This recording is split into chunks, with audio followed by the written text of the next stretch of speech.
Hey, Saurabh this side. In this lecture, I will provide the interview questions of ASP.NET Core with example.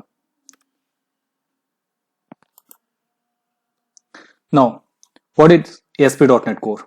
Now, ASP.NET Core is a cross-platform open source framework and which is developed by Microsoft and also maintained by Microsoft. Now, the meaning of a cross-platform and open source, I will let you know in the further questions. Now here, why .NET Core of why .NET Core we are using, or the also features of .NET Core, and also the question occurs like benefits of .NET Core. So features or benefit of .NET Core have been provided. As I told you in the first question, that is it's an open source. Open source means it's free to use first of all, and also then after anyone can inspect, modify and make the enhancement in source code of the .NET. So this is meaning of the open source. Now about the cross-platform framework. Cross-platform means we can run the application of .NET Core in any machine like Windows, Linux or Mac OS. These are the things. Then after the features, that is built-in dependency injection. Now the dependency injection, if you are new about the dependency injection, then I will let you know in the further question. Now what happens? For the other .NET like ASP.NET and ASP.NET MVC, we need to configure the dependency injection properly while writing the code in that. But in it, it's already inbuilt. So, and then after the fourth one is ability to host on Kestrel server, IIS server, Apache server, Docker servers. These are the servers name and provided. You can develop or host our application on any one of these. Then the difference between ASP.NET and ASP.NET Core. Now, ASP.NET Core, as I told you that it's having built-in dependency injection. But what happened about the ASP.NET? Like in ASP.NET, we need to write the code and also configure the dependency injection.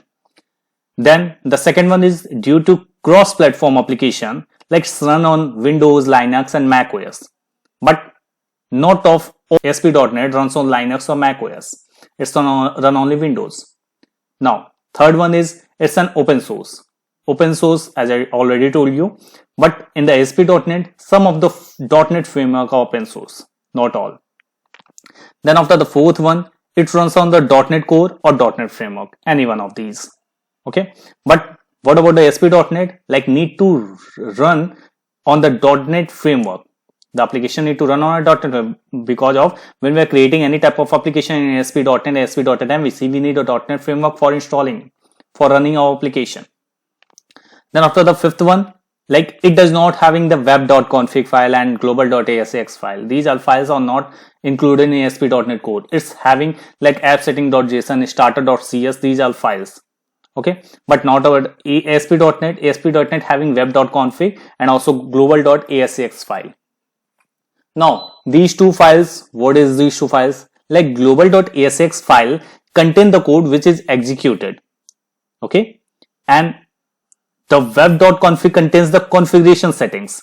Now suppose that we need to write our connection strings, we need to write our code in a web.config, or suppose that we need to write any type of register any type of application level up code, then on that case we need to use in a global.asx. So moving on the next question, what is the use of startup.cs class file in our application, like in our .NET Core application?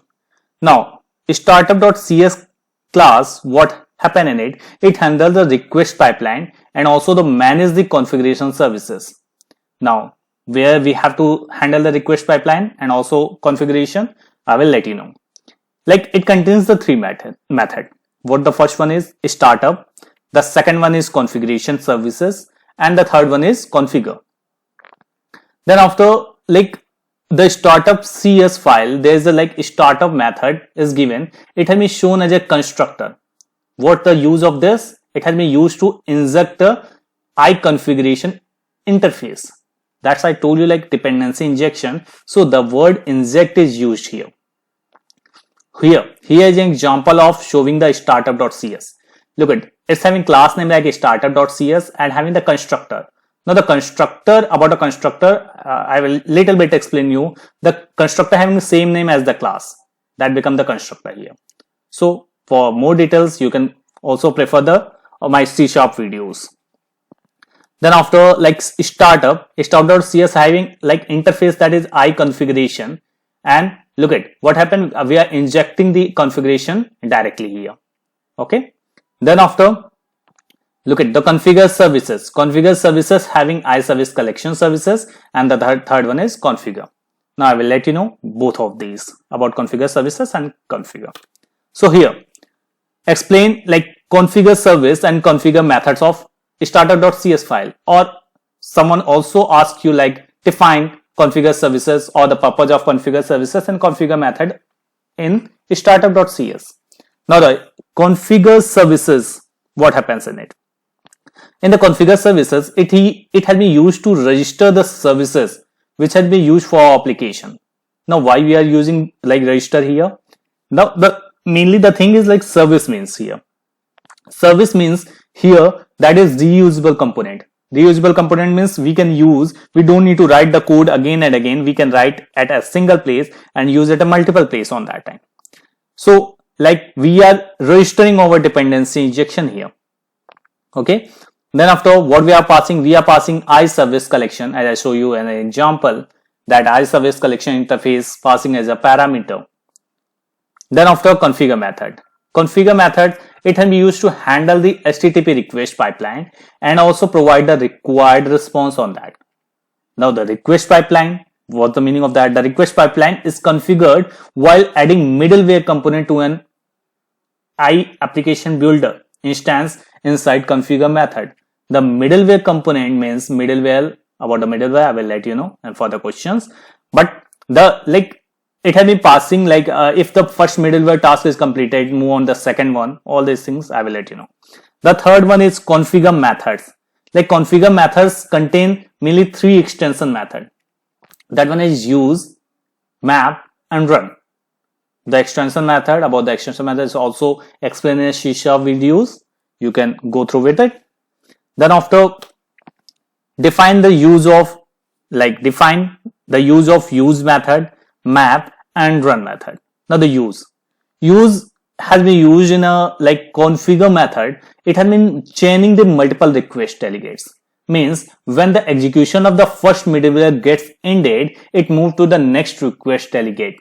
Okay, which had been mentioned in a pipeline. Like suppose if you are using first pipeline, like middleware using, and the second middleware having different thing, third middleware having different thing, then the first one gets completed, it move on the second one, and the second one gets completed, move on the third one. Okay. Now the map method. The second map method, what the meaning of it? Suppose we are requesting any type of HTTP request. Firstly, what happened in it? It maps the URL which you are requested. If it had been found that the URL is matching with that which we are getting in, like giving in a map method, then it execute that map method. Otherwise it skip that map method.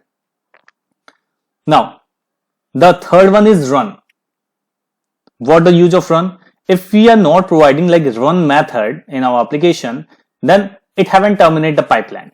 So it will be used to terminate the pipeline.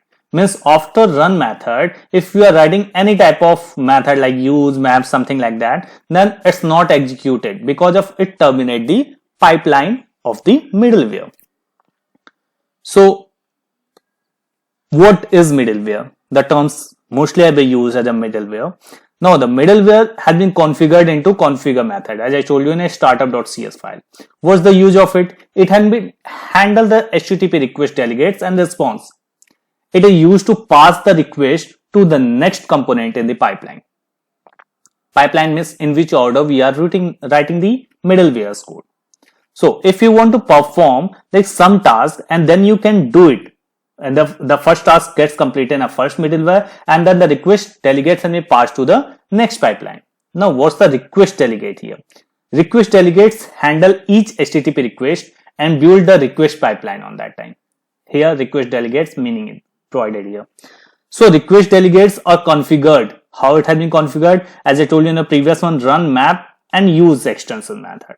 So request delegate can be configured using run, map and use. Suppose if I want to like terminate the pipelines, then I use run method. If I want to like map a particular request URL, then I'm using map method. And if I use to like the first middleware gets completed, calling the next one, we are using use extension method. Now, can we create a custom middleware? Yes. But look, there's the steps have been provided. The first one. Now to create a middleware class, and it must having like firstly what we need to do, we need to create a middleware class. And then after we need to include the following points. What happened in it? We need to use a like constructor with having a public access modifier and a parameter. What the parameter we need to pass? Request delegate.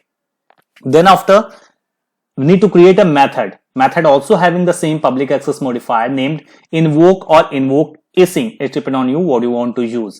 So this method must having a return a task. That means the return type of this invoke method having the task return type. And what's the parameter? Accept HTTP context parameter there. Then after what then need to do? Need to create an extension method with iApplication builder return types. And also the parameter also having same. You know about the extension method. If you want to know, then you can like if you're a little bit confused about the extension method, you can further watch my videos of C#. And then after like application builder return types and a parameter and calling a use middleware. And then after what we are calling, we are passing the parameter and the return type also application builder. Then after what I'm doing, I'm calling a use middleware method and passing the middleware class name, the class name which I have created here. Okay. Then after use the custom middleware in a configure method in a startup.cs like app dot something like the extension method name which I've given there. Okay. Then what is routing in ASP.NET Core? Now routing is a mechanism in which like it has been used to map the incoming HTTP request and send it to the endpoint. What's the endpoint then? Endpoints that match and executed by the application are configured in use endpoints. Okay. Then after example like map get, map post, which type of request we are requesting through the URL. So there are mainly two types of routing. The first one is conventional based routing and the second one is attribute based routing. Now, what is attribute and conventional based routing? Conventional based routing, like in this routing, we need to configure default routing mechanism in the configure service, not a service, configure method of the starter.cs file. Look at the code. Like I have written here, iApplication builder having object name is app. Okay. The object name of iApplication builder is created at app, then app.use endpoints and the endpoints object has been created. Now here map controller root, suppose that I have created the MVC controller, on that a map controller and the default name I have provided and the pattern which we are calling like employee, it's calling a employee controller name and the index name, action name is index. And we are passing the parameter as an optional. If we are writing anything in a curly bracket, that means here, yeah, that's the things. The ID is optional. Then what happens? Attribute based routing. Now in this routing, we don't need to configure the default routing path. We use route attribute to the top of the action method or a controller. Look at, we don't need to configure these all things in our like configure service. What we need to do, we need to simply route like a map attribute here, and what I'm passing that is employee or employee index, anything you want to write. It depends on you what you want to use above the action method, or also we can write above the controller. It depends on you where you want to write. So that's become an attribute based routing. Then what are the root constraint? Suppose if we are using any type of attribute based routing, so we need to perform any type of constraints. So root constraint has been used to check that the incoming requested URL contains like the correct parameter or not. Correct parameter means suppose if you are passing a parameter the integer, then it checks it accepting like the URL having integer value or not. So based on it decide it accept the URL or not. Okay. So here is an example I provided like a root and then after employee is the controller name, get employee is the action name, and then the ID. ID if I'm passing and having look at that and is colon ID. Colon ID means, sorry, integer means, colon integer means it's the value has been passing in an integer only. It's not accepting anything else. We can also write like min, max, something like it depends on you. So there are different types of constant. Various constants have been available on a Microsoft site. So you can visit this link here. I can provide on my description box. So what happens if we rename the startup.cs file name? Startup.cs is mainly the entry point of an application. Okay. So what happens if we rename the entry point of the application name? Suppose startup.cs. So it's like haven't occurs any problem on that time. What we need to do, we can change the startup.cs file name, but then after we also need to do the configuration with the same name in a program.cs file, like use startup and provide the class name which I have created there. Only these things we need to make a modification.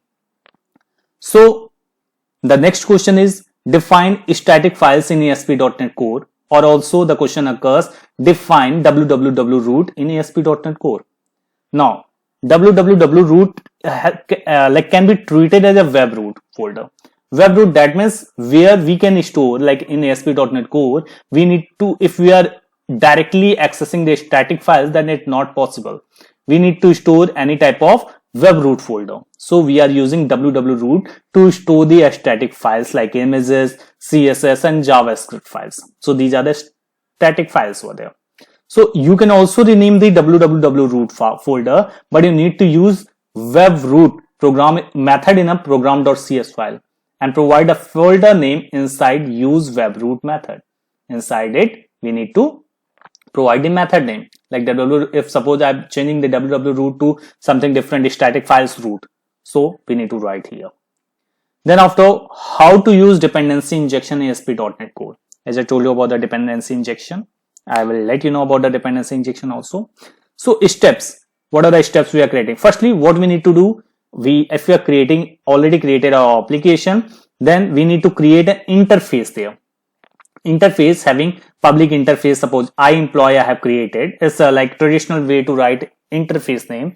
Before like we need to write any type of name which we have provided. For understanding that is an interface. And interface, you know about the interface. That's also given in my C# videos. You can go through with it. So void print name, if I'm providing here the method name and passing a parameter. Then the next one, what I'm just doing, I'm just creating a repository to implement the interface there.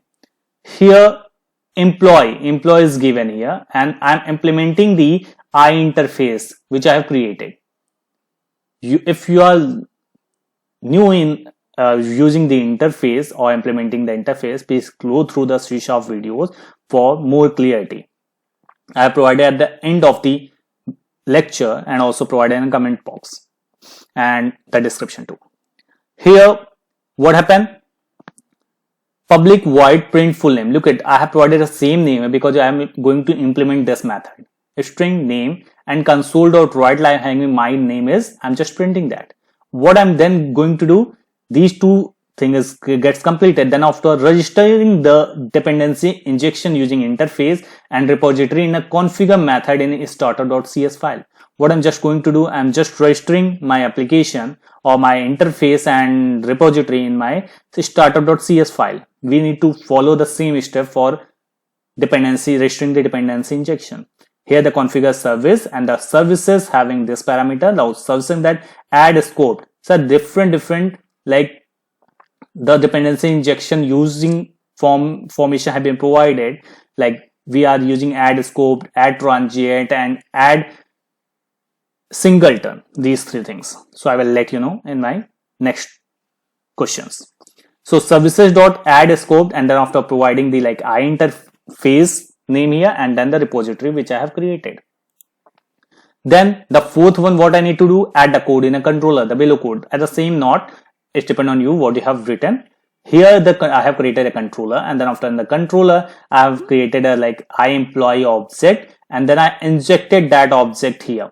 I'm not directly creating the repository object. I'm just creating the interface object, and using the dependency injection, inject the interface here, and then I'm just providing a method name, and then look at I employee dot print having name, and I'm passing the parameter. So that's become a dependency injection. So what is dependency injection we are using? Dependency injection is a software design pattern which is responsible for achieving IOC. IOC means inversion of control for the classes and their dependencies. We are not directly depend on where we are implementing our code. We are like dependent through the classes and with their dependency. So dependency is an object on which the other objects depend on. So mainly like the interface becomes an object, the dependency, and on which there's another object they depend on, that is repository object. So that's the things for them. So they are the what is the service lifetimes in ASP.NET Core? As I told you, there's 3 ways we can write our dependency injection, injected in our startup.cs file in a configure services. So there's 3 lifetimes: transient, a scope, and a singleton. In a transient, if it creates an instance for every request and for every user. Suppose you are open any type of website and it having a button. So if you click on it first time, it the transient is creating a instance of the first request. Then again when you are clicking on that, again transient creating a new request for it. All the times you are creating. When you are clicking the same button again, it creates instance for every request and for every user. Now about the scope. So in it, whenever you use this service, it creates the instance of a HTTP request and use same till its scope gets ended. But it creates a new instance for the different HTTP requests. Suppose for the same example, if I'm opening any type of browser and having a one button, if I'm clicking on it, first time it's create the object of it and means instance of it, but the next time for the same scope, it's not creating the instance, it's only creating the first time. But what happened if I moving on the different page and click on that one, then it created a new instance of that time. So that's a different between transient and scope. And third one is singleton. Whenever we use this service, then it creates a single instance and it is used by all requests throughout the application. It created on single instance only time of the application gets loaded and can be used all requests throughout the application. It's creating single object there. Now for more videos, for C# videos, you can go through with these links I have provided in my description box, difference between toString and convert.toString, typecasting, string builder, and the furthermore videos. Thank you.